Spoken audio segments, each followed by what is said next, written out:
प्रिय दर्शकों, हम आपका ध्यान इस महत्वपूर्ण डिस्क्लेमर की ओर आकर्षित करना चाहते हैं। इस इंटरव्यू में हमारे अतिथि द्वारा व्यक्त किए गए विचार और मत उनके व्यक्तिगत हैं। ये आवश्यक रूप से हमारे YouTube चैनल या संपादकीय टीम के दृष्टिकोण का प्रतिनिधित्व नहीं करते हैं। हमारा लक्ष्य एक ऐसा मंच प्रदान करना है जहां पसमानदा विषय से संबंधित विविध दृष्टिकोण प्रस्तुत किए जा सकें।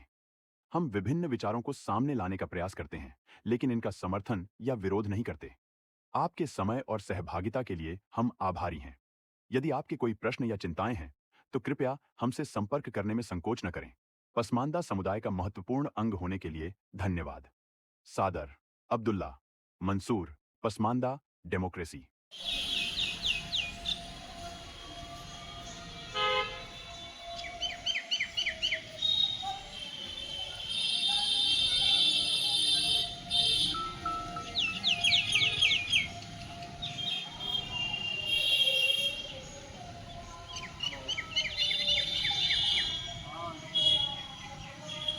किसको कह रहे हो? 13.5 करोड़ जनसंख्या में 40% का डेटा आपका जाति गणना कर दिया। और तब जब हमारे अति पिछड़ा के लोग जाति ही नहीं लिखाते हैं, सबको बड़ा बनने की बीमारी है, जात नहीं बताएंगे, तब भी डेटा आया 36 से 40%। तमाम विद्वजन यहाँ बैठे हुए हैं। डेटा का कलेक्शन कैसे हुआ है, हमारे समाज का 0 में हमको 25 पर कैसे लाके रखा है, हमारे छोटी छोटी जातियों को इन लोगों ने किस तरह से डिस्क्रिमिनेशन किया है, किसी से छुपी हुई है क्या? तो साबित होता है कि हम 40 नहीं है, 50% है। और जब हम 50% है, तो हे 50% के नायकों, तुम्हारा नेता कौन है? तुम्हारा नेता 14% है, डूब के मर जाओ। तुम्हारा नेता 3% वाला है, इसमें भी डूब के मर जाओ। और बार बार जब इस धरती की बात आती है ना, समाजवाद की धरती मधेपुरा, तो कैसा समाजवाद जहां 50% को भीख मांगने के कगार पर ला दिए। मैं चैलेंज करता हूं, ये समाजवाद नहीं है, ये पाखंडवाद है, ये बहुजनवाद नहीं है, ये मनुवाद है, ये पूरी तरह से सैयदवाद है, ये इब्लीसवाद है। इसलिए आपको अपने समाजवाद के डिफिनेशन पर भी विचार करना होगा। ये कैसा समाजवाद है जहां हमारे लोहिया के तमाम वारिस किराई घुसा रहता है इसी मधेपुरा में, लेकिन 10 कदम में वो समाजवाद नहीं दिखाई पड़ता है। वो समाजवाद कैसा है जहां बड़े बड़े भव्य तरीके से हम यहाँ पर बड़ा बड़ा बिल्डिंग खड़ा करते हैं, नाम सीखते हैं, मुख्यमंत्री हेलीकॉप्टर से गड़गड़ उतरता है, लेकिन उसी जगह 10 हाफ किलोमीटर नहीं मेरे साथी, 10 कदम पर किराए मुसर नहर के किनारे रहता हुआ है लोहिया का वो वारिस, जिसने पूरी तरह से समाजवाद बताया था। कैसा समाजवाद है, विचार कीजिए। क्योंकि बहुत मीठा मीठा अति पिछड़ा ने सुना है।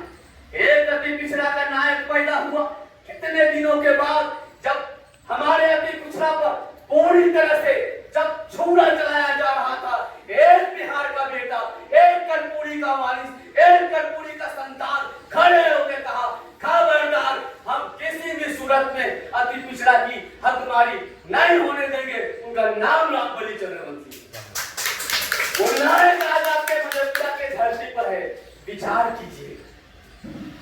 कीजिएगा कि जिसको सर पर बैठाना है उसको कहां बैठाते हो, और जिसको कहां बैठाना है उसको कहां बैठाते हो।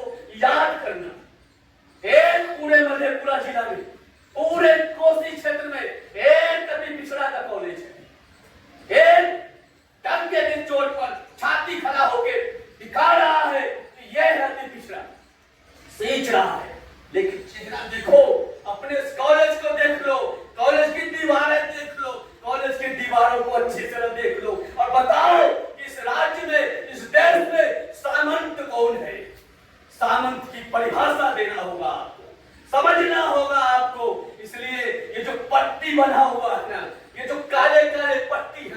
इसको उतारो।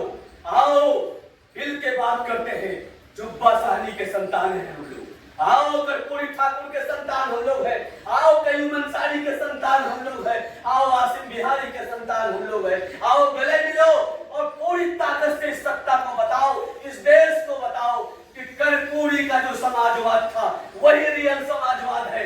पाखंड नहीं चलेगा इस देश में, पाखंड नहीं चलेगा।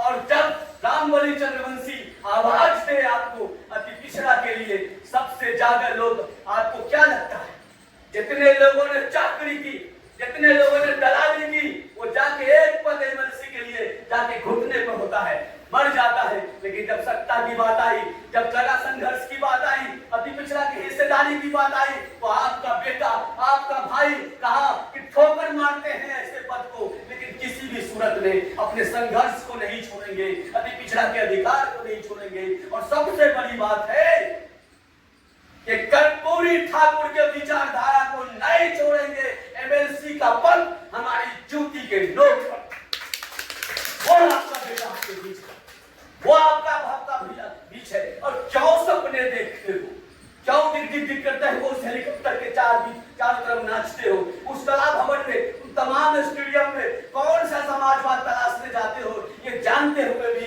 कि आने वाला नस्ल जो है आपका फिर वही पढ़ाई का काम करेगा, फिर वही दुनिया का काम करेगा, फिर वो हमारा जो काम पेशागत काम था, फिर ये लोग पहुंचाना चाहता है तो हम वो काम करते रहें और इनका बेटा मुख्यमंत्री बनता रहे, इनका बेटा एमएलए बनता रहे, इनका बेटा कलेक्टर बनता रहे, क्योंकि हमारे पास हमारा रिजर्वेशन खत्म हो गया।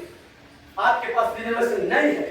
कोई व्यक्ति अगर रिजर्वेशन की बात करने आपके पास आता है तो उसको साफ समझिए वो आपको बेवकूफ बनाता है। और ये बेवकूफ बनाने का आंख से वो तमाम पर्दे का खींचने का जिसने बीड़ा उठाया है, उनका नाम रामबलि चंद्रवंशी है। ऐसे साथी को आप सलाम कीजिए, ऐसे साथी को बताइए और तालियों की गड़गड़ाहट से दाबित कीजिए हाथ उठा करके, रामबलि चंद्रवंशी मत घबराना, हम तुम्हारे साथ हैं।